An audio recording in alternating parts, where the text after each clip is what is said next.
Food poison తో Visakha KGH లో చికిత్స పొందుతున్న పిల్లలను ఏపీ హోంమంత్రి అనిత, ఎంపీ భరత్, ఎమ్మెల్యేలు పల్లా శ్రీనివాస్, విష్ణుకుమార్ రాజు పరామర్శించారు. 92 మంది పిల్లలు ఉండగా వారిలో 82 మందికి అస్వస్థతకు గురయ్యారని, 3 చనిపోయారని, కేజీహెచ్ లో 14 మంది చికిత్స పొందుతున్నారని మంత్రి అనిత తెలిపారు. పిల్లలు అస్వస్థతకు గురైన వెంటనే వాళ్ళ పేరెంట్స్ ని పిలిపించి వాళ్ళని పంపిస్తారని వెల్లడించారు. అందరూ చాలా చిన్నపిల్లలని, ఈ ఘటన చాలా బాధాకరమని మంత్రి అనిత వాపోయారు.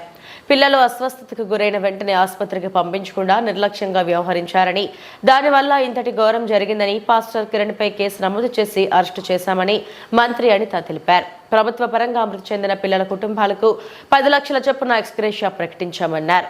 బయట ఫంక్షన్ నుండి తెచ్చిన ఆహారం తినడం వల్లే పిల్లలు అస్వస్థతకు గురయ్యారని ఆమె చెప్పారు. అసలు ఫుడ్ ఎవరు పంపారు, సమోసాలు ఎవరు తెచ్చారు అనే దానిపై విచారణ చేస్తున్నామన్నారు.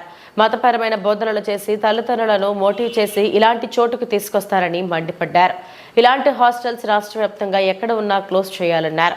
అనుమతి లేకుండా నిర్వహిస్తున్న హాస్టళ్లపై కఠిన చర్యలు తీసుకుంటామని హోంమంత్రి అనిత స్పష్టం చేశారు.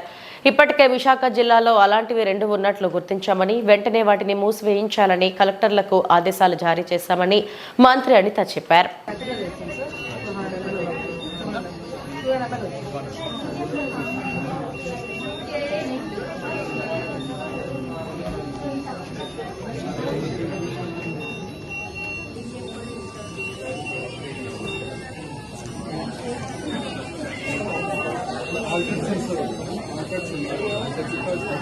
లోపల పొల్యూషన్ బయట తీసుకోవడానికి కొద్దిగా ఎస్బెసెస్ వస్తుంది.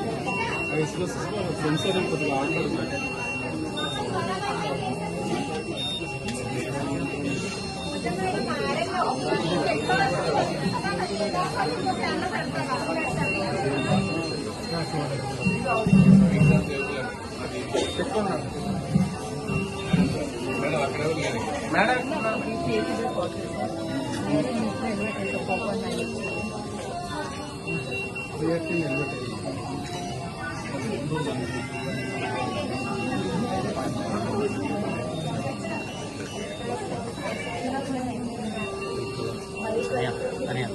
कुछ कल की मैडम ने कल कल ये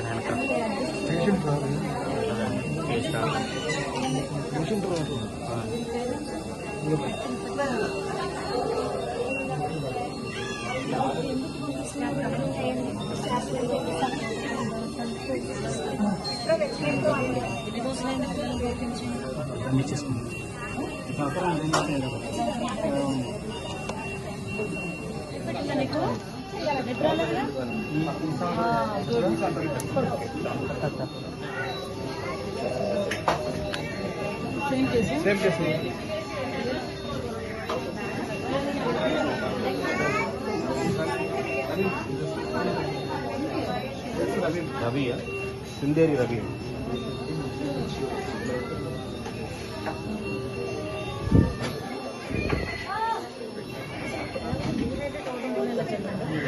डिहाइड्रेशन किडनी फंक्शन का बेटा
ఇదేంటమ్మా అమ్మా